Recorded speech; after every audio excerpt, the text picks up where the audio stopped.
Hi, everyone, and welcome to the Bream Fishing Project. In this episode, we headed off to the Clarence River in New South Wales to review the Daiwa Bream Series brought to you by ABT.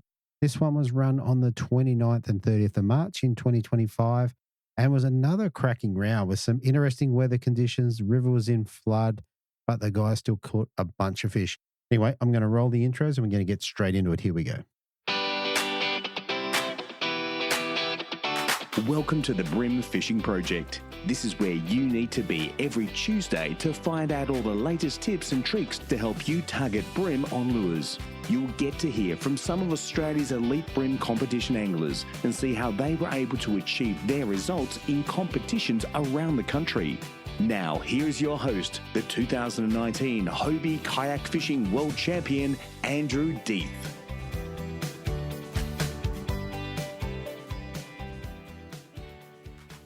All right. So this was another cracking round with interesting conditions all the way around, from the bite periods and the fish activity meter and right through to floods and rain and a bit of wind. There was a whole lot going on there. And I'll go through the tides and the bite periods in just a minute. But in terms of those, near perfect conditions. This round was sponsored by Atomic, and in one of the more generous setups here, they gave away an Atomic Arrows rod to each of the competitors, as well as some lures and what have you. So massive effort by the guys at Frogley. So well done to them. And hopefully the guys enjoy their rods. All right, I'm going to get into it. So on the Saturday, we had 98 in the fish activity wheel. So near perfect conditions in terms of that. We had a minor bite period at 5:34 a.m. through to 7:04 a.m. and a major bite period at the back end of the session at 11:15 through to 1:43 p.m. High tide was at 9 a.m. even at 1.68, running down to a low at 3:17 p.m. at 0.14. On the Sunday, the conditions dropped just a little bit, so 96 in the fish activity wheel, minor bite period at 6:40 through to 8:10, with a major bite period once again in the back end of the session at 12:02 through to 2:32 p.m. High tide was at 9:43 a.m. at 1.63, running down to a low at 3:55 p.m. at 0.14.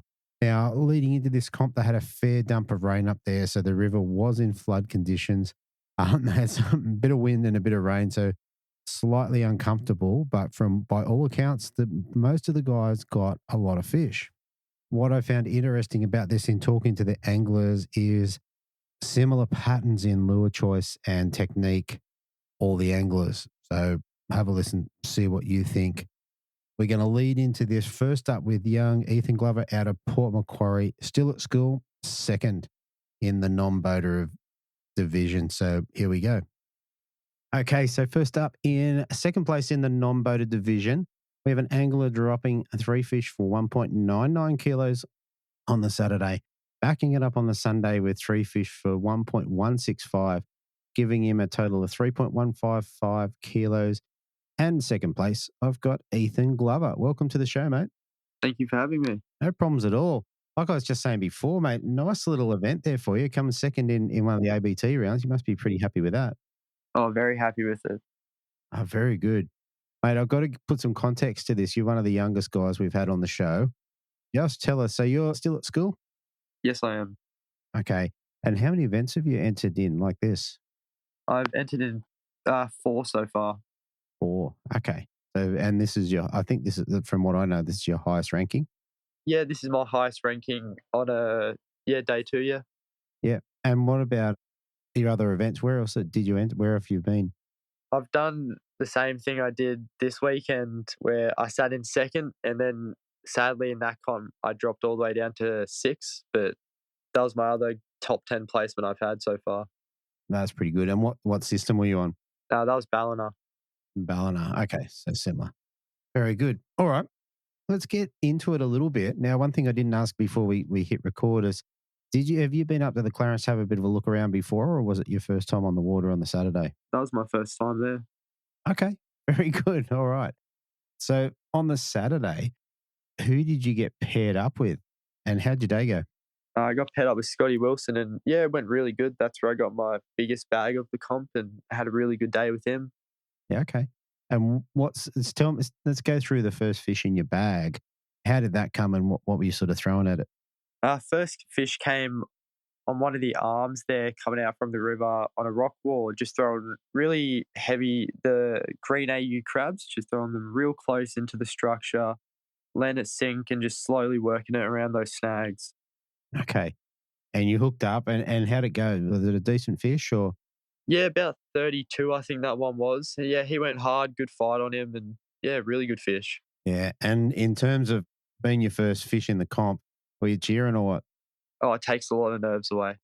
It does. It does. No donuts here. No.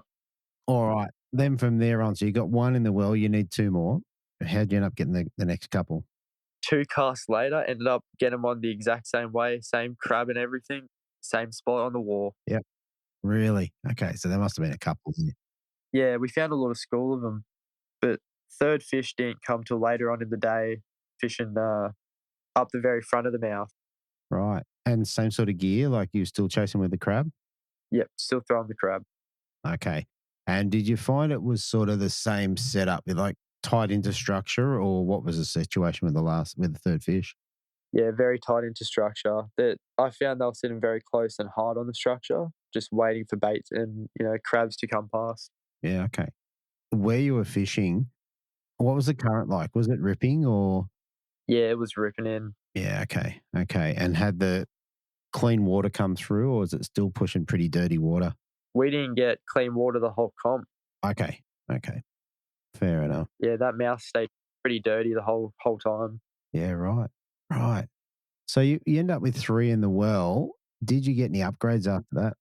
Yeah, so I got two upgrades up further in front of the canal systems there on the rock wall. Ended up getting 2 upgrades, throwing a prawn at them this time. Okay. What sort of prawn? The 2.35 bait junkie bloodworm one. Okay. Nice. Nice. And with that one, what sort of jig head do you like to put in them? We were fishing about, I think it was 4 meters, and tide was ripping pretty hard. So I had a 1/8 size 1 hook. Wow. Okay. That's a pretty decent jig head for that little plastic. Yeah. But I mean, to get it down, I guess you got to throw that sort of stuff. How was that? Like same deal? You kind of tight into structure and that's how you got them, or? No, this one, we found them a little bit off this wall. They were sitting kind of in between the wall and this drop off. They had a bit of reef there they were sitting on, and we were just drifting over it and just dropping them on top of them. Right. And how did you guys come across that? Did Scotty find them on his electronics? Yes, it's a spot he'd fished before, but yeah, with his live scope and having that on board, it helps a lot trying to find those schools. 100%. Very good. All right. So last thing before we move off the fishing on day one, what sort of lines and leader were you running? So I run J braid 6X 6 pound on all my rods, and normally I run for those fish on day one. I was throwing 6 to 8 pound leader. Okay. Okay. So pretty decent in terms of pulling power. Yep. Very good. All right. So you ended up with 1.99. So just off 2 kilos, which was pretty nice. Just What position were you in overnight? sitting in second. Second. Very good. All right. Day two comes around. How are your nerves sitting in second? Oh, I've been there before and it's terrifying. I hate being in that spot. Right. Right. Okay. Well, it all ended pretty well. All right. Who were you paired up with for the Sunday? And Steve Morgan. you're with Steve Morgan. Well, there you go. That's very, very cool. So, all right. Well, we'll come back to that a bit in a minute. Tell us about your day. How'd you go about catching your fish? Struggled on day 2 catching them. Right. Right. You're with the gun and you still struggle. What's going on there? I don't know. Just we tried a couple of spots up the back, couldn't find them. He really wanted to fish that tenon water. Didn't really like it dirty. So we went up the back, chased that tenon water, but we just couldn't get away from the chocolate milk that was behind us. Okay. And like you ended up with smaller fish. Did you get a lot through the day? No, we didn't. Okay. All right. Well, then run us through how the fish you got. Tell us how you got your first one. So we went into the canal system near the retirement village and fished in there, throwing crankbaits at first, Okay. and caught my first legal one on the atomic crankbaits. Yeah, nice. So the crank 38s? Yep. Cool. Okay. And what were you casting into edges or what were you throwing at? Yeah, just throwing at the weed banks in there. Okay. All right. So you got one in the well. So a few of the nerves went away. What about what about two and three? 2 and 3, we kept working around, but we couldn't get any legal ones. We got probably 7 or 8 each that would have been below legal, but we finally found a plastic bite. They were eating plastic a lot better. Okay. So I went back to a 2.35 prawn, same color, but this time with a 1/30th, Okay. and we just throwing those around the pontoons and banks, and yeah, we ended up getting the fish through those. Right. And were you on a jig head or a hidden weight? Gee, yeah, Okay. All right. So 1/30th. And how many fish you end up with for the day? Like legals? 4. Four. Okay. So any upgrades? Yeah, I had 1 upgrade. Nice. Very good. And with that, did you stay with your sort of 6 to 8 pound leader or did you leave it as it was for the Saturday? No, I went down to a 5 and 6 pound on day 2, fishing the pontoons. Yeah. Yeah. That sounded about right to me. Yes. Very good. All right. So you end up with 4 fish with Morgat. Hey, did you learn anything? Did you teach anything? Yeah, it taught me a lot about crankbaits because it's not my favorite style of fishing, and I haven't really done too much of it. So yeah, it was good to see someone like him throwing them and how he uses them. Yeah. Right. Right. Well, there you go. There you go. Or and one last thing. Did Morgan net your fish? He netted a couple, yeah. Yeah. Nice. All right. Very cool. All right, mate. Well, in any case, mate, you come back with 1.165. How was the weigh-in experience for you? Were you nervous or how'd that look? I really thought I had 1.4 coming in, and seeing 1.1 really shocked me up a bit and made me really nervous. Okay. Okay. Yeah, especially after last time going back down to sixths. But mate, you held your own. You held your own, which was pretty good. Yeah, very happy with it. All right. Absolutely. All right, mate. Last thing before we move off the fishing, what rods were you running for the weekend? Yeah, so I've got which is my plastic rod. I've got a Miller Rods Grub Freak and a Daiwa 2000. Nice. And then my crab rod that I was using is a Daiwa 23 in feet, a 752, and that's just got another Cowdia on it, another 2000. Okay. Okay. So pretty decent. All right, mate. We ended up in second place. What did you get to take home for second place in the non-boated division? Got a little second place badge and $450 worth of crankbaits. Nice. Nice. Okay. That's a pretty good score. Very good. Very happy. Yeah. So, mate, there's just one last thing, or two last things actually, but one last thing before we shoot off. Is there anyone you want to give a shout out to or say thank you to? Yeah, mum and dad for taking me around to the comps and helping me out and getting me there and getting me back. Ah, very good. All right. Well, the actual last thing before you shoot off, mate, there's the Hobie event coming up on the weekend, next weekend. What do you reckon your chances are of turning up? At the moment, I reckon it's about a 75% chance. Nice. Nice. Well, it'd be great to see you there. Not too far from home, and yeah, it would be really good. Yeah. And I think everything's lining up pretty nicely. So it'd be great to have you along and bring your dad too. Yep, will do. Very good, mate. All right. Well, look, congratulations for second place. Thanks for coming on and having a chat, and hopefully we'll see you on the weekend. Yeah, would be happy to be there, and yeah, good talking to you. Thanks, mate. Okay, so up next in first place in the non-boated division, I have an angler dropping 3 fish on the Saturday for 1.46, backing it up on the Sunday with another 3 fish for 1.945, giving him a total of 6 fish for 3.045. And his first win, I've got John Parkinson. Welcome to the show, mate. Thanks for having me, Andrew. Mate, great little win up there on the Clarence in some muddy water.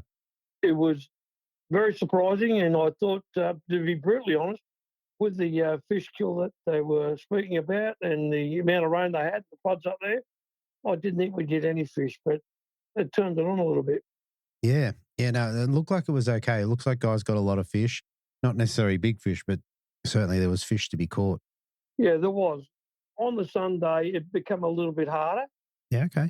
But I was pretty lucky. Yeah, okay. All right. Well, I look forward to that. Mate, the Clarence River, did you get up there at all to have a pre-fish on the Friday or have a look around? No, I didn't, mate. No. Okay. Have you fished it before? Yes, they had a grand final up there probably 2 or 3 years ago. Oh, yeah. Yeah, okay. And that was the one, I think maybe Mario won that one? Yeah, the Mario won the boaters and Jesse Roten, he won the non-boaters. On the non-boaters. And they were together. I was going to say they would have had a good trip home. They would have had a great trip. Fair enough. Fair enough. All right. Well, mate, let's roll into competition day. Who did you get paired up with on the Saturday? And tell us a bit about how your day started. I fished with a gentleman from Canberra by the name of Adam Kennedy. We took our time to go to our first spot. It was on the Iluka side of the river. Oh, yeah. And there was a green markers there, and behind the green markers there was a reef. And we just moved up and down that reef for a little while. And that's where we started. We started to get a few fish, and yeah, that's where we started. Right, right. And what were you using to target the fish? What was your go-to at that point? I was using brown sushi lures. Yep. Deep divers and the chubbies. Sorry about that. Yeah, no, in the chubbies. It's the chubby brown sushi deep diving lures. Yeah, nice, nice. And how did you find it? Were you, like with the muddy water and what have you? Well, were you getting plenty of fish? Yeah, we got a number of fish. I probably got about half a dozen legal, but I got plenty of smaller fish that obviously weren't legal. But yeah, okay. And for you, what was your sort of setup like? What sort of rod and lines and leader and that sort of stuff? Well, Atomic gave us all a rod at the briefing on the Friday evening. So I used the Atomic 7-foot crank rod. Yeah. And I combined a 3 pound straight through fluoro with a 2000 Certate. Yeah, okay. And that was all day, basically. Right. Okay. So you're in dirty water, you got 3 pounds straight through. How'd you find the fish? Were they kind of tight to the structure, or was there any sort of patterns? Yeah. It was fairly windy, but you try to throw over the reef and then bring your lure back towards the boat. And when you got around the reef, that's when the fish attacked it. Yeah. Okay. All right. So you caught like you said, you caught 5 or 6 legals for the day. Did you lose any, or was there any standouts, or were they all about the same? Yeah, we lost a couple, but they weren't real big. Yeah. I think my biggest was only 32 and a couple of 30. So I got probably a few 29s and 27s, that type of thing. Yeah. Okay. Okay. So you came back in with 1.46 on the Saturday. You remember where you were overnight? Yeah, I was running ninth. Ninth. Yeah. Okay. Okay. That's a big comeback from ninth to first. Yeah, well, just got lucky, I suppose. It was difficult on the Sunday, but I fished with Scotty Cleaner, and he fished a particular area on the Saturday and done rather well. We started in that area and didn't do so shot, but it was like a reef, like a wall running down. You get around the other side of it, and that's where we got our fish. But it was pretty slow. Right. And was it the same pattern? Did you run the jackal chubby as well? No, I didn't. I used crabs, mainly the spotted crab. That's what I seen on. Yeah, that's right. Yeah, I remember seeing your interview with Morgo. Yeah, so you had the spotted crab on the Sunday. And what rod and reel did you run that on? I assume it wasn't the 3 pound. Yeah, I used it on a 1 to 5 kilo 6 and Stones Duffman rod. Oh, yeah. I had a 3000 Shimano with 15 pound braid and 8 pound leader. The leader and braid were both divers. Yeah, wow. Wow. So you could definitely put a bit of hurt on them.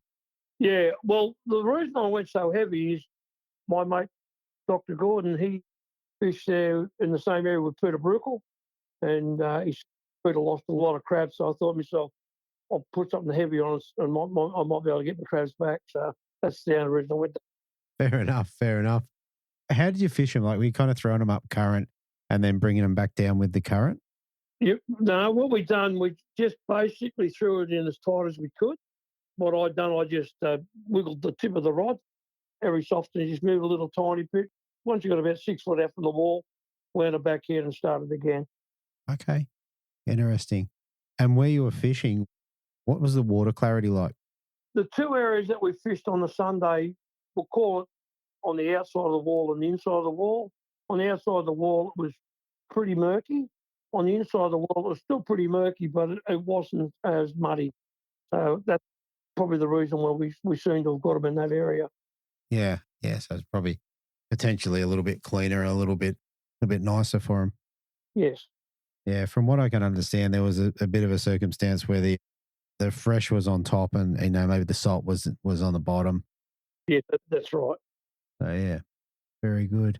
And on the Sunday, so you end up winning by 300 grams, which is pretty decent. Is that right? No, sorry. You end up winning by 250 grams. So still pretty decent, really. How was the weigh-in? Like, were you nervous or what were you thinking? Well, my whole strategy, I just wanted to finish in the top 10. And that's all I focused on. When I went in the weigh, I knew I had like a half decent bag. I had no idea what anybody else got. I didn't know how many people already weighed in. But when I got up there, Morgo said, "Oh, this is not a bad bag. It's around 2 kilos." And when he weighed it, it was 1.9 something or other. And Morgo said, "I think that's the new leader," and that's how it panned out. Mm. Yeah. So, like we said in the intro, it's your first win. Tell us how long you've been doing the comps. The first comp I'd done was the last round of Port Stephens in 2019.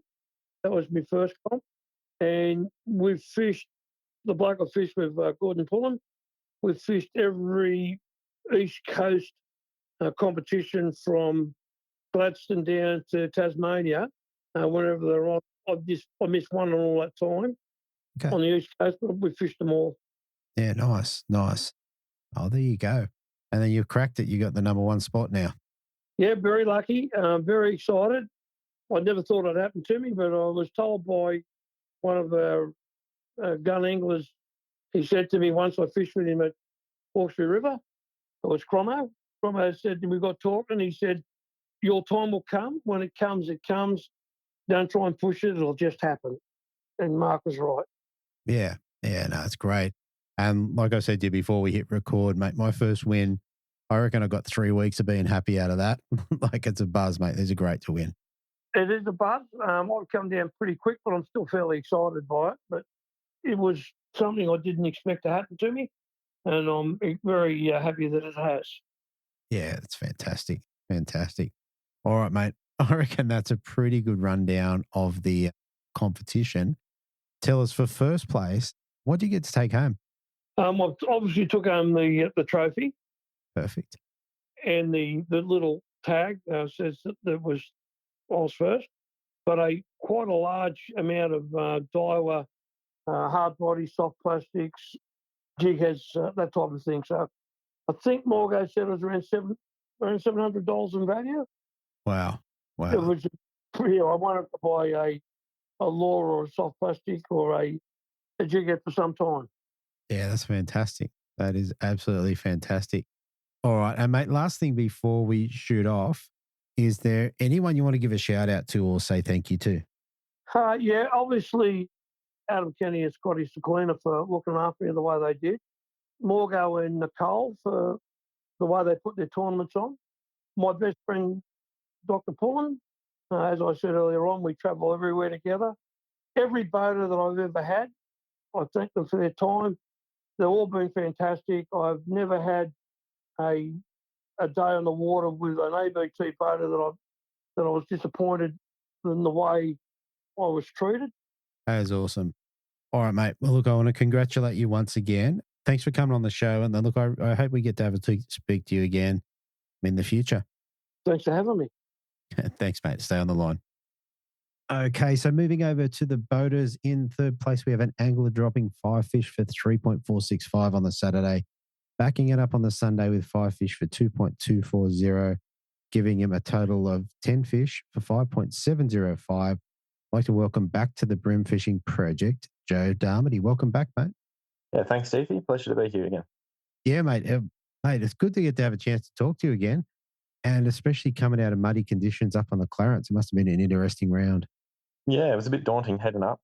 We knew they'd been under flood for a bit, especially the 3 weeks prior. And yeah, got up there, water was pretty dirty and was definitely a little bit worried we weren't going to catch any fish. But Okay. as we probably explained coming up, yeah, we ended up catching a few. So it's good. 100%. 100%. And you're telling me that in the pre-fish you did okay. Do you want to tell us a bit about that? Yeah, so pre-fish launched up at McLean there. We actually had a house at McLean there, a motel, sorry. So we launched up there, and I guess with all the floodwater and that sort of thing, we definitely thought, me and bloke I was staying with, Adam Kennedy, the front was going to play. Incoming tides, big incoming tides, Yep. was probably more desirable for us. Head down there and have a look. So we launched at McLean. We actually fished the freeway bridge quickly, and it was pretty muddy. There were fish there. We couldn't get a touch. And then he drove his boat down the front. I drove mine down the front, and I started fishing. I hadn't done much research of the system. I hadn't been there before, so I was just following my nose a little bit. Went down the front there and pulled up on a wall. I think it's Collis Wall, looking back now. I think it's Collis Wall. It's the wall that separates the Clarence River and that north arm that connects up. Got down there, it was lots of green markers, so it's pretty easy to figure out where it is. And I Yeah. just started fishing that with the crankbait. Initially just drifting out with the flood water. It was sort of pumping out a bit and started catching fish straight away. Okay. Just running a crank over the top, and yeah, I pulled 5 fish pretty quickly, almost within 5 casts, I think. And I thought, wow, this is going to be a good, a good little session and a Yeah. good weekend. So 100%. yeah, Especially like you go up to a place like that, it's been raining heavily and you never know. You could be in for a double donut. So you do. And your first thing, my initial thought is like, it's going to be a deep bite in with some incoming tide. It's probably going to be a very short bite window if you do get them. mm, But the fish were happy enough eating. They were pretty well, yeah, made my way down that wall, caught a heap of fish, and one ended up being a 700 grammer. I thought, oh, that's pretty good class of fish. So I sort of, well, let's go find something else, and continue to fish downstream towards like the Iluka wall and that sort of thing, and pulled up there and still running the jackal chubby and the brown suji and catching them on that.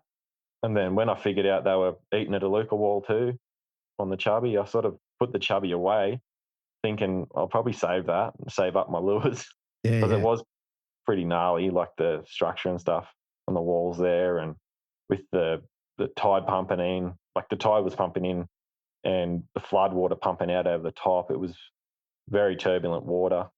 So yeah, and I did lose a lot of gear over the weekend, all 3 days sort of thing. So I put the chubby away, started fishing a Daiwa spike in the 55, the bigger one, in Yep. the cherry colour, and started catching them on that too, Okay. down on a Luca wall, and then throwing crabs. Didn't get much on the crab. I don't think I got anything on the crab. Started throwing that. So I switched back then to, I think, throwing a grub there at one stage and catching them on that, and just sort of cycling through spots. Made my way all the way down to the front to, I think it's Moriarty's wall there, which is one of the sea walls that right down the front. We're sort of along the boundary line there, and caught another good one there, which was a good indication that they were sort of down the front. Yeah, nice. Yeah, that was all between, I don't know, 7 and 9 a.m. So I'd caught plenty of fish in that time, nice and early. And I think the high tide was like 8 o'clock. So then that water had started to push in, and it was actually clean ocean water pushing in, Right. surprisingly, on the southern side. So I think it's called Middle Wall. So sort of Yep. went over there and caught a few smaller ones over there, and then went up Oyster Arm, I think it's called, or Oyster Channel or something like that, and just fished up there. Caught a few up there. Actually caught a couple up there on surface in really dirty water, right on the edge. They were in like a foot of water. A couple of smaller ones on surface, so that was pretty cool. Yeah. Yeah, I reckon throughout the pre-fish, I think caught about 30 fish, I'd say. So yeah, quietly confident, I suppose, and heading into day one, and I suppose heading into the briefing the night before, a lot of blokes getting around saying they caught lots of fish. So it was teeing up for a really good weekend. Yeah, 100%. Like I said, to come in with probably low expectations, it was sounding pretty good. Yeah. So moving on to Saturday, tell us about how your day was. Yeah, so I ran spare on Saturday, so a bit of a lone ranger, but just thought, well, I'm just going to go do the same thing I did in pre-fish. It went really well. So went down to that first wall there where the Clarence and the north arm sort of meet. The water pushing over the top of that wall. The wall was completely submerged. So it was probably a foot, maybe 2 foot of water over the top at the time. Oh, yeah. And yeah, I filled a limit there pretty quickly, maybe like 2 kilos pretty quickly. There was a lot of little fish around, and then just sort of stuck between the deeper section of that wall, which is sort of the end of the wall, the point of the wall, and found that the chubby, brown suji chubby, and running that, like casting that over the top of the wall to the other side and just winding it to depth. And then as soon as you started hitting the top of that wall with the bib, like clunk, clunk, clunk, and then you'd start to get fish, smaller fish bite it, miss it, and then just clunk, you'd get a legal fish. So I found working it a little bit faster than I normally would seemed to evade the little fish, and the big fish sort of clunked onto it. So yeah. Yeah, right. Got a 700 grammer there, which was a pretty healthy fish, which topped up the bag a little bit. And I sort of made my way down to the Iluka wall, started fishing cranks there, got a couple there, and then pushed back out then to Moriarty's wall. I think it's Moriarty's wall. Forgive me if that's wrong. But Looking at it, trying to find out now because I don't know. So yeah, looking at the map there, like on Google Maps, it's sort of where the wall comes out and creates like a break for the beach. Oh, yeah. And it looks like it's covered in sand and it's all beach. But all the flood, I don't know if this has happened recently or in the most recent flood or if it's been like that for a while, but I was fishing sort of the southern side of that break wall and it was in 6 meters of water. So I was actually running, the swell was coming in, making its way in there and crashing over the top of that wall. Yeah, and then it would sort of drain off that back beach and then drain over the top of the rest of that break wall, come around. So I was just throwing up on top of that as the swell sort of rolled over the top, throwing up on top of that, and ended up getting another upgrade up off that wall, just same again on the chubby. And on the chubby. Yeah. Yeah, and ended up getting a 700 grammer there, I think. And I think by this time I'd sort of had the bag at about 3 kilos, with my smallest fish being about a 500 grammer. So I think a couple of 700 grammers, 600, maybe a couple of 500, something like that, somewhere around there. And that's when I thought the tide had then started to pump out pretty hard and my electric was starting to fade away a little bit. I'd sort of been sitting on pretty well 10 down the front there on that wall. And I hammered that pretty hard. I got a few smaller fish and that one good upgrade. And I'd sort of hammered it thinking, this is a good spot for an upgrade. It just felt right. A lot of wash coming over, a bit of swell rolling in. And they were sort of protected there, but it didn't eventuate. So I thought I'll make a move, and I went back up to the first wall I fished. And by this stage, the tide was pumping out pretty hard. So I ended up putting my electric and facing upstream, and I was just going fast enough to drift downstream, if that makes sense. So my electric was slowing me from drifting away so fast. So I was casting at a 45 backwards and winding the chubby over. And all you had to do was get that chubby to hit that top of that wall, and just you'd wind. You'd find the wall with the chubby, and keeping in mind that the water's so dirty you can't actually see anything. So you're literally using the chubby to find your way to the wall, essentially find the wall. And then as soon as you found the wall, you just start winding it to a point where you could get it to hit the top of the wall without getting it snagged. If it went tight and got snagged, you could just release it and it would float back up. Yeah. But most of the time it was getting hit by fish, and I just went up and down. Then I was catching fish and sort of all around that 500 gram mark that weren't sort of helping me. Yeah. And then I reckon about 12 o'clock, I was about to throw my last cast. Well, it was meant to be the last cast there, and end up getting a kilo bream. So pulled it off the point of that wall. I drifted all the way down that wall. I was right at the end of it. I cast back up towards the point of the wall and just started winding that chubby back past the green marker and clunk. Got a kilo bream, and I sort of didn't know how good it was at the time. Yeah. I was the whole pre-fish and pretty well the whole tournament day one, I was just poling fish with the chubby on 8 pound leader and braid. So, and then I sort of got it to the boat. It sort of went around the front of the electric, and the line was going around the front of the electric, but just the shaft, not the electric motor, but just the shaft. And I was sort of fluffing around with it because it didn't feel heavy. It sort of came back with the current, and then I sort of lifted it up and it come to the surface, and I went, "Oh, that's a good one!" And I backed the drag way back off, and let him fight a little bit out, and I just drifted away into the deep water, and he just fluffed around for a bit, and then ended up just getting him in the net. So I was little fist pumps to myself, and unfortunately, there's no one on board to high five, but I was pretty happy, man. Yeah, knowing the net you fish, mate. What's going on? Yeah. So luckily, I was catching numbers of fish, so I was cycling through them pretty well. That I was sort of getting them to boat, and they're 500 or 600 grams. You can sort of just pole them in on 8 pound, and on the chubbies, they got pretty good trebles. I was constantly changing those over if they were bent or started to snag up too much and lose their bite a bit. So I'd always put on a new set of trebles. Yeah, nice. Every so often, or every few fish or something like that. So just pretty glad to get that good fish in the boat. And by then the tide and the flood water was pumping out so hard that I couldn't actually hold on those walls. Yeah, right. So I was pretty happy with the bag. I went then and thought, oh, well, I might try and find a spot for tomorrow. So I went up and started fishing Browns rocks, that big rocky shelf on the right-hand side on the way upstream. Yeah. Fishing out the front there of the caravan park, and I sort of fished out wide in the deeper water, throwing plastics and that sort of thing. Wasn't even marking anything on the sounder. And then I actually moved in tighter and got a few fish there, but nothing that was of an upgrade. So it was sort of about 1:30 or something like that.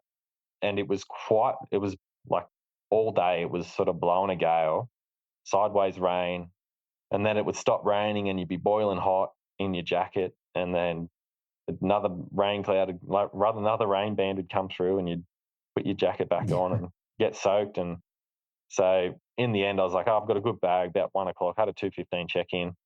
I thought I might as well just putt back upstream. The current was coming out, like pumping out so hard, and then the wind going back, and it was pretty rough ride back. There was a lot of blokes back at the ramp going, booking chiropractor appointments, I think, because it was pretty rough. So I just made my way back slowly and just cruised back up to McLean, and dropped the key tag in, and I was sort of weighing in around 2 o'clock or something like that when they started the weigh-in. Yeah, nice. Well, you dropped a good bag on the scales. Where did it have you overnight? I was sitting second overnight. I think I was about 150 grams, 200 grams off the lead, something like that. Yeah. Yeah, very nice.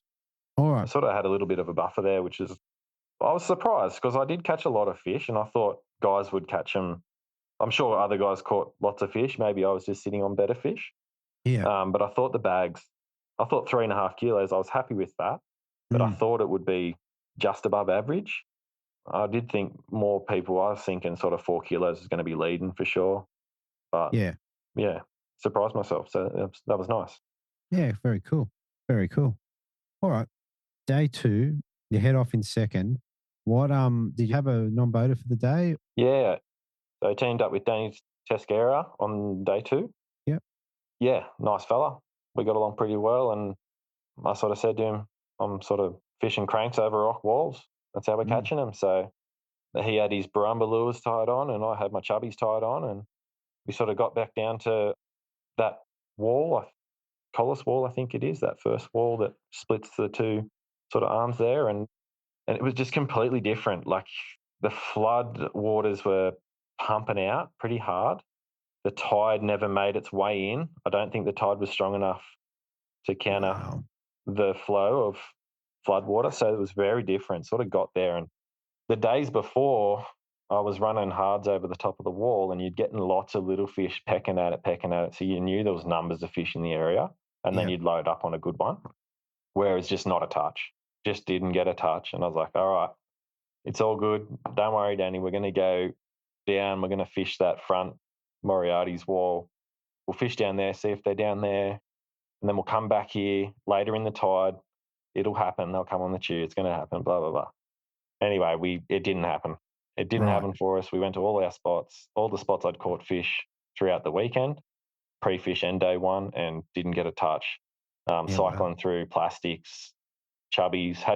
It was very hard to cut off the chubby after catching Yeah. so many fish sort of in the pre-fish and day one. But yeah, ended up having to cut the chubby off and tied on a cranker crab. Could see fish on the sounder deep, Yeah. but they were just sulking. They weren't eating deep. Okay. Not that I could catch anyway. So ended up moving back to the Aluka wall Oh, yeah. with every other man and his dog. There was a few boats fishing it. So we snuck in there. We sort of fished that first opening, or the upstream opening, into the Aluka Bay, and fished around that sort of area where the flow was sort of flowing into the bay. So Yep. there's just a bit of, I noticed all my fish throughout the weekend were sitting in flow, anything eating. So we sort of stuck to there first. And it was actually Danny that picked up the first fish. So he threw real tight into the wall, Yep. sunk his crab down in between. It was a 65 mil crab he was throwing. Yeah, He right. sunk it down in between two rocks in a little crevice, and bang, straight away got a hit and pulled one out. Yeah, wow. And that was a big relief, I think. I was sort of like in a bad state of mind as far as like I'd exhausted all my spots. Yep. Nothing was happening for us. And he sort of broke that sort of pattern. And that's when I was sort of like, okay, let's sort of knuckle down here. This can still happen. Let's start putting some fish in the boat. And that's when Yeah. we started working on that pattern, throwing tight to the structure, tied into the wall in between the rocks, in the shaded spots particularly. And then, yeah, we started to catch some fish. So I ended up filling a bag. I think I had 3 500 grammers, 250 grammers, just legal, like 26.1 Yep. centimeters, Beautiful. you know what I mean? Yep. So 2 of them in the box. And then we sort of started to work. We caught a couple on the inside of the wall, a couple on the outside, but mainly around that point there. And then we sort of caught a couple on the inside of the wall. So we just kept on working our way. Said, Danny, let's just drift down there. Let's just keep going there. Let's work this pretty hard. There's no one along here for the next 200 metres. So a lot of blokes were down the bottom end of the wall, fishing around that entrance. So we sort of just plucked along there, and I caught a few undersized fish. And at that stage, any fish coming in the boat was quite pleasant after such a tough day, tough morning. But yeah, made our way back then we made our way back to the sort of opening, and then I actually cast my crab in. It was this is pure luck. I cast my crab in and I got it snagged right in tight, a foot off the wall. Ouch. And this happened quite a lot. So we're in and out of the wall, pulling our lures off, trying to save as many crabs as we could. Went in there, had the boat sitting over the top of my crab, snagged on a rock and plucking it away, and it come free. Yep. I thought, oh, how good. And then anyway, my focus then turns to lifting the electric up, getting the boat off the rocks when my rod starts pulling in my hand. Right. And I'm going, what's going on here? I said, oh, Danny, there's a fish on there. There's a fish. Yeah. A fish had taken my lure directly under the boat in a foot of water. It was just bizarre. I don't know. And looking back on it now, I don't know whether I had snagged up, the fish had then eaten the lure and was now stuck on the rock as well, or did he take it as I pulled it off the rock and he didn't realise and he was still on? I don't know, but it was just so bizarre. I said to Danny, that was pure ass, mate, catching that one. It ended up being a 500 grammer, and I think it pushed me up to 2.24. So yeah, that was made a difference. That was a bit of a laugh, a couple of high fives, so that was good. Wow, that's very, very good. Yeah, I was just looking at the scores to see what was the difference. 115 grams between you. Yeah. Between you and Scott. Yeah. And Scott was fishing the inside of the wall too, and I'd spoken to him, and he said I had the big brim on day one with that kilo brim from the day before, and Scotty said, oh, I think I've got you. I think I've ruined it for you. I've just got a kegger. And I was like, half your luck, half your luck. There was a bit of banter there. It was a good laugh. He's a really nice guy. And yeah, he ended up tipping me on the second day. He caught a 1.07, I think. So he took big brim for the tournament. But yeah, on the inside of that wall too on crabs, he was doing very similar things to what we were doing. So that's just sort of how it played out in day two. And it's sort of not what I expected. I thought the dirty water would keep him happy, but I think the sun coming out on the second day completely shut him down. I don't know whether extra flood water coming down too sort of yeah, they just went off the bite. No wind. It was very still, very hot. So different to the wow. first 2 days of fishing. Yeah. Yeah, very different. I mean, the interesting thing about both those days, in terms of fish activity, they're supposed to be both really high days, like 98 and 96 out of 100. So, Yeah. Yeah. Yeah, it's interesting that, isn't it? Like I don't ever follow those fish charts. I mean, when I go fishing, which is very rare these days. I've got 2 little girls at home, so very family orientated at the moment. But when you get a chance to go fishing, you go fishing. You don't really look at the Yeah, you're the not worried tables about and that sort of thing. But it is interesting to see that maybe the fish activity was right up on those days. So because Yeah. it certainly was on the pre-fish and day one for me. Yeah. Yeah, potentially. Potentially. All right. So was that the last upgrade for you? Was that about the end of it? Yeah, that was my last fish for the day. Yeah. Everyone had left at about 1:30, sort of Yeah. making their way back, I think. It's a bit of a run from the front of the system there back up to McLean. Yeah. So most guys had left. I was probably one of the last ones there, still Yeah. looking for that upgrade. I went back around to the front side of the wall, still on that point, and ended up hooking up a fish, and it felt like the better fish of the day. So it felt Yeah. heavy. It had the big head thumps, and I thought, oh, this is a good one. And then I just pulled the hooks on it. I'm like, oh, no. And I wasn't too worried about it. But in hindsight, looking back, having watched Mark especially come in with only 2 kilos, I was like, wow, that fish actually probably would have won me the comp. I had a 250 grammer in there, or 240 grammer or something like that. It definitely would have been an upgrade, and probably only needed 70 grams. I think it would have. I was going to say there's not much in it. No, So. but at the time I was like, well, like it doesn't matter. Like it was like that. We dropped fish all day, like just little fish, and I never thought nothing of it. At the time, I was just thrilled to have 5 fish. So, yeah, I think a lot of guys around us were catching nothing. Guys had come past, I only got 1. No, I only got 2. So, in my head, I was like, I got 5 fish. I'm chuffed with that. So, already in front. Yeah. 100%. Yeah, so I was happy with that. But, yeah, looking back, that fish would have been pretty handy. 100%. Yeah. Never mind. All right. So in terms of lines and leaders, what were you running for the comp? You had 8 pound, I think you said. Is that right? Yeah, I fished 10-pound castaway braid. It's pretty solid. I fished on the chubbies, fishing 8-pound FC rock. Oh, yeah. So, yeah, I just fished 8-pound with them on a Miller Rods brawler. Yeah. Just fishing in tight to those rock walls and that sort of thing. And you can pretty well scale drag those smaller fish, skip them across the surface and flip them into the boat. Yeah. So that's what I did most of the weekend. Very good. And then I sort of did go down to 4 pound on the second day, being so tough, 4 pound straight through with a crab.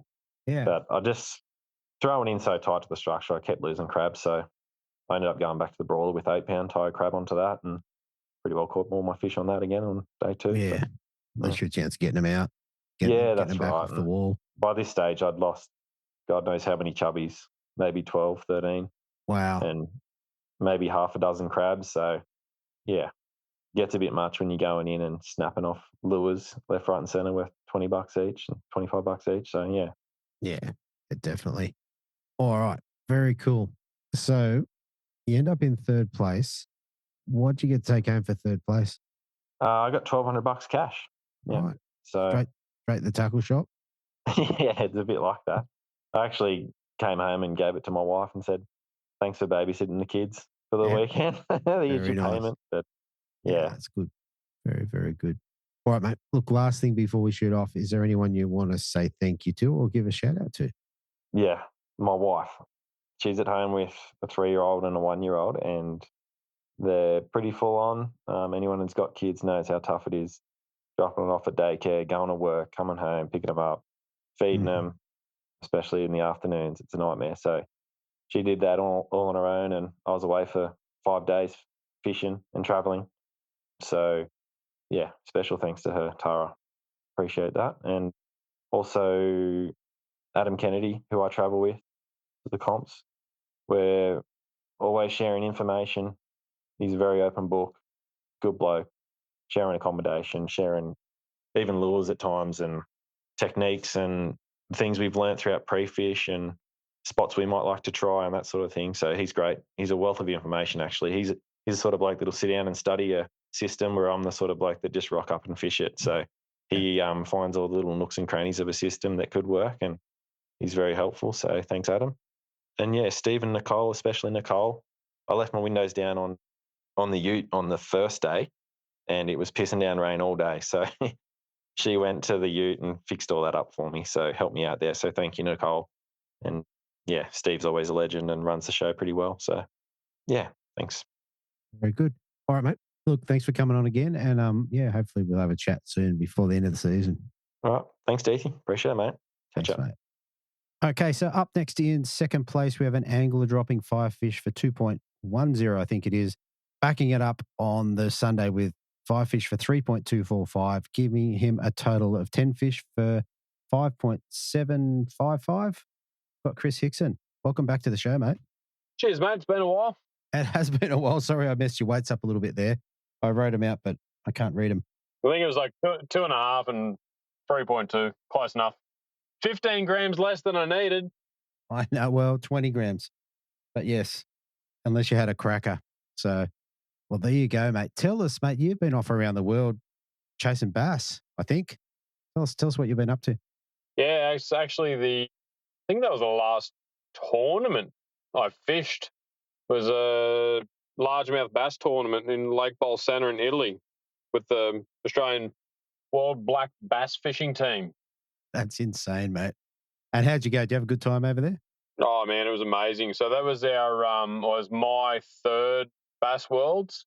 It was the first for quite a lot of the guys on our team, and we had a fat time. The lake was amazing. The place we stayed, Lake Bolsena itself, was amazing. And the result was amazing, to be honest. We ended up with a second place, just pipped out by the Spanish team. We beat the home team and the massive favourites in Italy and the other favourites in the USA. So, yeah, it's a pretty good achievement, to be honest. Yeah, 100%. 100%. I did see a photo of, I think the caption was, this is the Australian team when it was announced they came second. And you can tell me it looked like you guys were a bit flat, but maybe that's not the case. We were, because we were damn close. Like, we knew what we had to do and we pretty well got it done, but the Spanish team just were better, essentially. So we beat the teams we needed to. We beat the US, we beat Italy. We knew the Spanish team was going to be solid, but they put the hammer down on the last day and just trumped us. So it wasn't until the last few bags came across that we were aware of whether we figured we might have been beaten, but we weren't quite sure. And then once we actually realised, it was like, you never go over expecting to win, but we genuinely thought we had a pretty damn good shot on that last day. We'd all caught fish. We'd done pretty well. But yeah, to be honest, like, second's still unbelievable. Like, we don't even have largemouth bass. So yeah, no, 100%. 100%. And look, one more thing before we move off that. Mate, did you learn anything over there that stood out? I think you learn at every tournament you do, to be honest. Yeah, it's just, you just refine the same things, I think. Timing, adaptation. I definitely learned a lot about largemouth bass in that tournament and how fine-tuned you need to be to do really well on those fish. Like those guys that do it all the time. You watch it, you see it, and you think, yeah, this is like normal fishing. This is pretty easy. You can go over.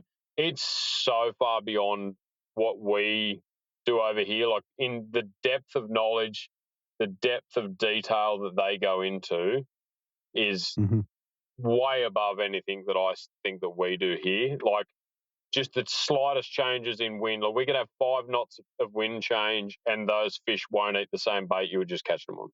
You have to change. Really?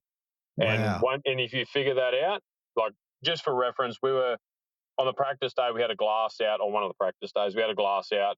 We were told that swim jigs didn't work. I tied a swim jig on anyway with a huddle tail, so very finesse swim jig for the calm water. Caught them straight away. All good. Tournament comes around, caught them okay on a swim jig, then we got a bit of breeze. I couldn't catch them at all. Tommy Wood, that I was fishing with, puts a swim jig on, but a different swim jig with a paddle tail that had a fair bit of thump and body roll, and he caught them awesome. You put another 5 to 10 knots of breeze on that, they won't eat either swim jig. You've got to throw a chatterbait or a bladed jig that's got a heap of vibration to wake them up. It's like the finest details were amazing. Wow. And then I guess So there's so much changing what they might eat or might not eat. Keeping up with it must be challenging. Super challenging. And it was only, I think, to be honest, there was a fair bit of luck involved, even picking that lure on the practice. But you just got to be willing to adapt, I think. And don't get me wrong, you still catch them on the thing you were catching them on, but it's catching them properly that is the difference. Yeah. Yeah. Fair enough. Fair enough. Well, very good, mate. You're pretty well travelled with this little fishing thing that we do. Yeah, I'm pretty privileged, to be honest. It's been doing it for a long time, and I have done a lot of travelling with it, but I definitely appreciate every opportunity we get with it, that's for sure. 100%. Well, let's bring things back to home. Mate, leading into this competition up on the Clarence, did you get a chance to have a look around up there or did you just go up for pre-fish? No, I didn't. I haven't fished the Clarence since the last tournament I did there, and I probably couldn't even tell you when that was. I think there was a grand final there a couple of years ago when Mario won, and I was travelling with the family at the time, so I missed that one. It'd be 5 years maybe since I've fished it for bream, possibly longer. Fished for bass plenty. But those sort of systems don't change that much, and things don't change that much. So it wasn't too bad, but I did get up there for the day before. I wasn't going to, but in the end, just with the weather, I thought I'd take a day off work and go up and have a bit of a look around. Yeah, fair enough. And did you find anything out on the pre-fish that kind of helped you out? To be honest, not really. I found because the conditions were changing so much, I had a bit of a preconceived idea of what was going on, and it did play out pretty well similar. I did have a lot of areas after practice that didn't work come tournament day because the conditions changed a fair bit. Yeah. But yeah, it just reaffirmed the standard dirty water patterns and the normal stuff that we do when it floods. Fair enough. All right, let's roll into competition day. Yeah, tell us a bit about how you went and how you went about catching your fish. Yep. So essentially after practice, I had quite a few banks areas that were rock and also like natural bank mangroves and bits and pieces. But once that water came down dirty against the tide, a lot of the natural stuff went out of play. And essentially, you catch them anywhere. After practice, you could catch fish anywhere. Just so many undersized and small fish. So lots of little ones. I didn't catch a decent fish on practice. Like 29 fork would have been the standout, I reckon. A lot of missed bites because they weren't seeing it too good. Caught them on crabs and cranks, essentially. Tried lots of other stuff. Nothing else sort of locked in. So I just bounced around a lot. Like I moved around heaps. If it didn't feel right within the first minute of being there, I was on the move. Right. Just because the currents were so different because of the flood water, that had changed a bit, and then lots of people in the same areas. And you're just catching so many small fish in every spot that I wanted to try and find that little miracle and just didn't find any good ones on the first day. Yeah, wow. Wow. I mean, you still managed to put together 2.5 kilos, so a bunch of 500 grammars, I guess. Is that about right? Yeah, essentially that I kind of buggered up on the first day because I'm an idiot. So the practice day, the water was relatively nice pushing in by, say, 10:30. A good lot of, not clean water, but cleaner water was pushing up the river. Come the first day, Saturday, about when I thought the clean water might have pushed in really well on the middle wall, I got there, and for some reason, even though the river was essentially in flood, the run-in tide was harder than any run-in tide I've ever seen on the Clarence. So the middle wall was pumping, all the walls were pumping in. I get there, boats everywhere, all good, we'll fish it anyway. Found a spot on there to jump in, throw some cranks. But then as we're fishing it and the clear water's pushing in that insane wind, the flood water started rolling back past it over the top. So it was pouring in underneath, and there's a dirty line coming over the top of it. So it just, like, we're watching it change as we were fishing. And I'm still catching plenty of fish, but because it was so dirty and such crappy conditions, I sort of said to myself at the start, don't waste your time upgrading micro fish, because we had a 26 tip limit. So essentially I was like, unless it's a good one, it's not going in the tank. One, because it was a pain to spot lock, upgrade, do all your stuff in that weather. And two, once it got really dirty, you couldn't see in your tank. So it was I don't like clipping my fish too much. I prefer to put them in there and sort them out. Yeah. Especially when they're a bit stressed as it is. So I was just throwing the better ones in, and anything that was like 27, 28 tip, which was legal, was just going back because there was no doubt we were going to catch a bag of fish. There was heaps of fish. It was just a matter of getting the bigger one. So I threw plenty of like 27 to 29 tippers out through the day. Not heaps, but yeah, quite a few. And then come later in the day, I think I had 4 in there, and I threw a 27 tipper in just in case. And I said to my co-angler, I was like, I probably should like actually try and measure some of these bigger ones. And then I didn't catch any more.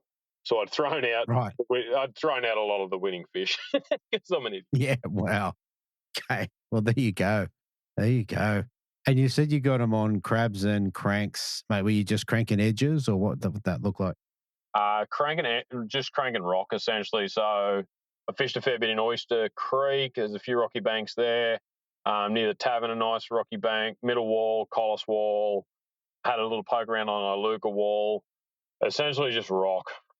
And that was the day. So because it was so windy, on the practice day I threw deep dive and Daiwa rolling cranks. For some reason I found them bite those better than the spike. But with the big bib and the fat body against the wind, they didn't cast that good. So I ended up going to a spike a fair bit. And then on the middle wall, it was even too windy to fish that. So I ended up actually throwing the monster crank, in-feet monster crank, rolling crank. Yeah. Super deep diving, which didn't really matter because you're winding pretty slow anyway. But it just had the bulk and the weight to cast against that wind. And I did get a couple of pretty nice ones not nice ones, but my better ones on that. And then you mix it up with crabs when it wasn't too windy or there wasn't too much current. It was definitely easier to throw cranks than crabs. But I did find, and the crabs definitely pulled the bigger fish. Okay. Interesting. You end up with just over 2.5 kilos.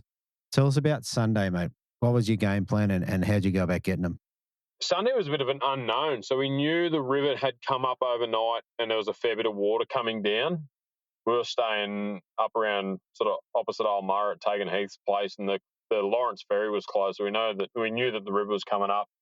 Come Sunday morning at the start, there were some pretty big rafts of hyacinth, a fair few logs running down the river. The dock was even further underwater at the ramp, and I figured that's going to be really hard. We're not going to get much of a run-in tide down the bottom even. It's going to be pumping out. And just knowing what the water normally does when it floods or you have a bit of a rise is you try and get out of that main channel. So out of where that flood water's going. So back channels, canals, anywhere that the better water might get stuck. And I think it was just too much water coming down. It didn't really work like that, but it did work like that for the flow. So it wasn't running as hard in those like off the main channel areas, but we also still got a good run in tide. So the one surprise was near the tavern. First 2 days, it was pumping in really hard. The last day, there was absolutely no flow whatsoever there for some reason. Can't explain it, just however that whole system works, that eddied around there and had none. But up further in Oyster Creek, we did get a nice run in tide. And what I did find from the day before, you could fish over your same area multiple times because it was so dirty.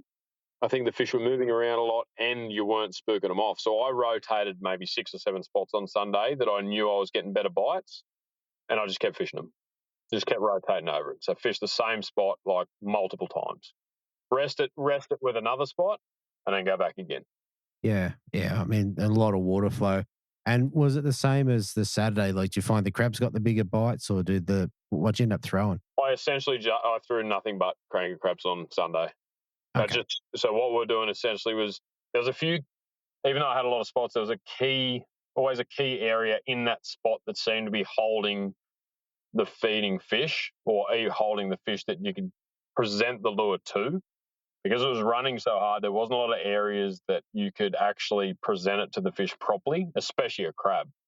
The cranks weren't so bad because you could pull in tight and roll it past them, keep it in the strike zone. The crab was moving out really fast. So you were getting a lot of picks, a lot of rattles, and sort of think because they couldn't find it, they get hooked on the outside of the face a lot, shake it out, and then never find it again. So we just spot lock and pepper an area for 20 minutes. And then once the bites died off, move. So that was pretty much the story. Yeah, okay. I did come up with a bit of a theory, probably a bit long-winded, sorry, but so No, that's all right. fished a fair bit of flood water over the time and dirty water over the time. And I've told this story to a heap of people that I've talked about the tournament the last couple of days, but we sort of associate that rise and the feeding and the rock with like mollusk death, like mussels, congee, oysters going off, dying, fish feeding on them, crabs trying to get out of the fresh water, bream eating them, etc., etc. They just come out of the back of a flood. So all that stuff was dead and gone, and the crabs are all gone anyway. So off a lot of the banks, if you used your sounder or live scope, there's a lot of fish roaming in the middle of nowhere. Don't know what they were, couldn't catch them, assuming some of them are bream. But these fish that I was catching were all on rock. And I don't actually think they were on that rock to feed, because you could go to mangrove banks that should have similar food sources than other places and there was none. What was happening, I believe, is they were using that rock as a reference to move around because they were lost. It was so dirty and running so hard, they had no idea where they were. So once they found that rock, they stayed on that rock. Because as soon as you moved off it, you got bugger all bites. And you could tell once you hooked a fish as well, when they were fighting, you could hook it next to a pole or whatever. They had no idea it was there. They didn't try to bust you off on that thing whatsoever. They just swam around running. So I believe that they were using that rock and I mean high on that rock too, like in a foot, 2 feet of water. There was one corner that there was a rock, went around a corner into some mangroves. As soon as you left that rock, you couldn't get a bite. So I think they were using that as a reference and to feed at the same time. Yeah, that's I think that's what I think was part of it. Yeah. Yeah, very interesting. I mean, obviously you had a slightly better day on the Sunday. Did you drop any decent fish, or how was that? Yeah, I did actually. The first decent fish of the day, sorry. Went to an area, actually it might have even been the second decent one I hooked, but went to a spot that I had bites the day before and missed them all late. So I thought, let's go back there.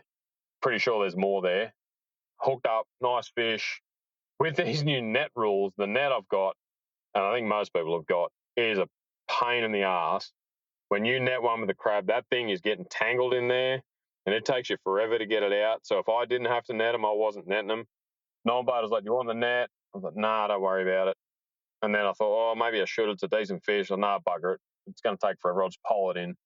And it was so dirty, you couldn't net them until they're flapping on the surface anyway. So you don't really know how big they are. Finally got it to the surface next to the boat, and I was like, oh, that's actually a nice fish. It was probably a 30-forker. Went to flick it in, and it fell off. And I was like, we might use the net for the rest. Ouch. Yeah. Ouch. Oh, well, lucky, mate. It was only a 9-gram upgrade, mate. Yeah. A little bit blasé after a bit of time off, I think. Cost me a little bit on the weekend. Maybe. What about lines and leaders, mate? What were you running for the comp? Bit of a scattering. I had probably, I'd say, 3 main setups. I had the 7'8" in-feet crab rod actually was running that on a 3,000 sol and 6 pounds straight through for the more open areas. And then if I was in a bit tighter, I'd really like the in-feet Z 702 LRS. So it's 7 foot, light. It's fairly soft, fairly forgiving, but it does have a bit of grunt when you need it, if you really need to pull on something, which I find is a really nice structure crab rod if I need to be accurate with braid leader. Filthy water was 8 pound leader. I think probably running like PE 0.8 J-braid expedition. So whatever that is, essentially 8 or 10 pound. Yeah, for most of the stuff. If it wasn't 6 pounds straight through or 5 pounds straight through, it was 8 pound braid, 8 pound leader. Yeah, pretty solid, really. That dirty, they don't care. Yeah, I think so. All right, mate. For coming second, what do you get to take home? Not a trophy. Fair enough. I think it was $2,200 and first Mercury bonus, which was $250. So a pretty good paycheck for the weekend. It was a decent sized field. I think we had 45 boats thereabouts, which was good to see. Good to see so many people out in such terrible weather, actually. Yeah, definitely. It was a good roll up. So, yeah. All right, mate. Last thing before we shoot off, is there you want to give a shout out to or say thank you to? Yes, definitely. taken Heath and his wife for the bed for the weekend. That was awesome. It was sort of last minute. I actually had no accommodation plan whatsoever. Gave the boys a call, and Jamie McEwen and the boys were staying there, so they gave me a bed. Wally Fay as well. He unfortunately couldn't fish the tournament, so I borrowed his boat for it, which was good to get back in the old Phoenix and wring its neck. So huge shout out to him. I've definitely got to do a bit of work to it for him and tidy it up, but that's all part of the payment. As always, Daiwa for the 20 years of support they've given us, and Manning Marine, which is where I worked, for letting me get away from it. Fantastic. And ABT for running another sitcom. Yeah, that was a good one. Mate, well, hey, it was good to talk to you again. What's your next one before we shoot off? I think I'm just about to head down and do some filming in Sydney. I broke my kayak the other day, so I might drop that in at James at Hunter Water Sports and get him to fix everything I've broken on it, and do the Hobie in a couple of weeks at Foster. And then we're going to back it up. We're going to go pretty hard at the moment. But then we've got, I'll do the Hunter River Bass, and then we've got the start of May, Hawkesbury Bream and Bream Australian Open back to back as well. So a little bit on.